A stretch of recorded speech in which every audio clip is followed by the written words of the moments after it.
हरे कृष्ण। गोस्वामी तुलसीदास जी रामचरितमानस में लिखते हैं, हरि अनंत हरि कथा अनंता, अर्थात भगवान अनंत हैं जिनका कोई अंत नहीं और उनकी कथाएं भी अनंत हैं।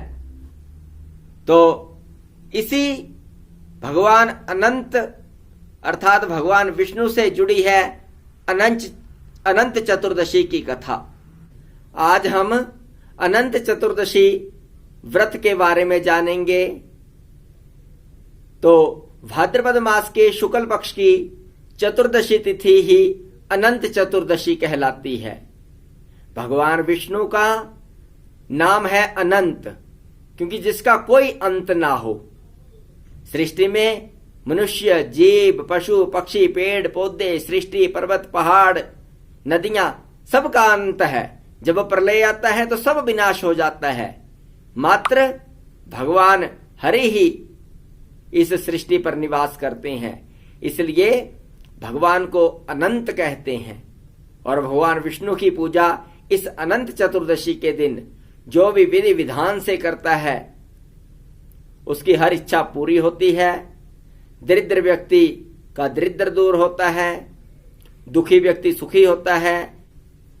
इसलिए बड़े विधि विधान से भगवान विष्णु का संभवोपचार, षोडशोपचार पूजन करें और एक रक्षा सूत्र जिसमें 14 गांठें हों, प्रत्येक गांठ भगवान विष्णु का नाम लेते हुए बांधें। फिर उस रक्षा सूत्र को भगवान के चरणों में स्पर्श करके या शालिग्राम जी में स्पर्श करके अपनी कलाई में धारण करें। वर्ष पर्यंत उसे अपनी कलाई में धारण करें और पुनः अगले वर्ष अनंत चतुर्दशी वाले दिन, भाद्रपद मास शुक्ल पक्ष की चतुर्दशी वाले दिन उसका विसर्जन करके पुनः नया सूत्र धारण करें। पौराणिक कथा के अनुसार एक बार सुमंत नामक एक ऋषि हुए जिनकी पत्नी का नाम दीक्षा था और उन्होंने एक कन्या को जन्म दिया जिसका नाम रखा गया सुशीला। कन्या के जन्म के कुछ समय बाद उसकी मां दीक्षा का देहांत हो गया, तो सुमंत ऋषि ने दूसरा विवाह कर्कशा नाम की स्त्री से कर लिया और उनके घर में दरिद्रता आ गई। पिता के घर रहकर पुत्री बड़ी होने लगी। जब विवाह योग्य हुई तो पुत्री का विवाह कौंडिन्य नामक ऋषि से कर दिया। पति घर में भी सुशीला को काफी दुख हुआ, दरिद्रता आई। एक बार भटकते भटकते सुशीला एक नदी के किनारे पहुंची तो वहां देखा कि लोग भगवान हरि का पूजन करके, भगवान विष्णु का पूजन करके एक 14 गांठ वाला रक्षा सूत्र अपनी कलाई में धारण कर रहे हैं।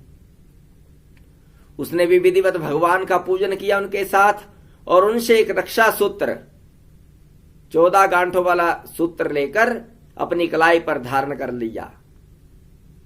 उसको धारण करके अपने पति के घर पहुंची तो पति ने पूछा कि ये क्या है, तो उसने बताया ये भगवान विष्णु के आशीर्वाद से इस सूत्र से हर मनोकामना पूर्ण होगी। अर्थात घर में सुख संपत्ति आ गई, भगवान के आशीर्वाद से धनवान हो गए, सुख समृद्धि आ गई। तो एक वर्ष बाद जब पुनः सुशीला ने अनंत भगवान का अर्थात भगवान विष्णु का पूजन किया और पुनः नया रक्षा सूत्र धारण कर लिया तो और पूजन करके अपने घर लौटी तो उसके पति को अहंकार आ गया, कौंडिन्य ऋषि को, कि मैंने इतनी मेहनत की, और एकदम से उसकी कलाई से धागा तोड़ा और उसे फेंक दिया। भगवान विष्णु रुष्ट हो गए और पुनः उन्हें उनके घर में दरिद्रता का वास हो गया। अन्य ऋषियों के परामर्श से कौंडिन्य ऋषि को बड़ी ग्लानि महसूस हुई। उन्होंने भगवान विष्णु की प्रार्थना की और 14 वर्ष पर्यंत उन्होंने अनंत चतुर्दशी वाले दिन भगवान विष्णु का विधि विधान से पूजन किया और उनका 14 गांठ वाला रक्षा सूत्र धारण करे किया तो पुनः धन संपत्ति वाले बन गए। और द्वापर युग में जब महाराज युधिष्ठिर अपने चारों भाइयों और पत्नी द्रौपदी के साथ वनवास काट रहे थे तो एक समय भगवान कृष्ण उनसे मिलने आए। तब युधिष्ठिर जी ने कहा कि हे भगवान, मैं बड़ा दुखी हूं, जुए में सब कुछ हार गया और अभी इस तरह वन में भटक रहा हूं। तब भगवान कृष्ण ने कहा कि अनंत चतुर्दशी का व्रत करने से आपके सारे दुख दूर होंगे।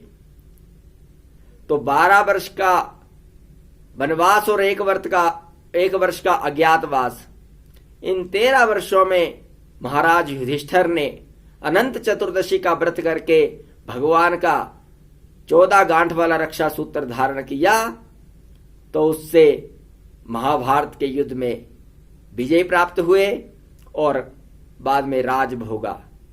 तो ये था अनंत चतुर्दशी व्रत कथा, जिसमें भगवान विष्णु की पूजा होती है और भगवान के नाम का रक्षा सूत्र कलाई पर धारण किया जाता है। जो भी इस व्रत को विधि विधान से करता है उसके घर से दुख दरिद्रता दूर होती है और सुख संपत्ति का निवास रहता है। वीडियो पसंद आए तो लाइक, शेयर और सब्सक्राइब जरूर करें हमारा YouTube चैनल रिलीजियस गोविंद। हरे कृष्णा।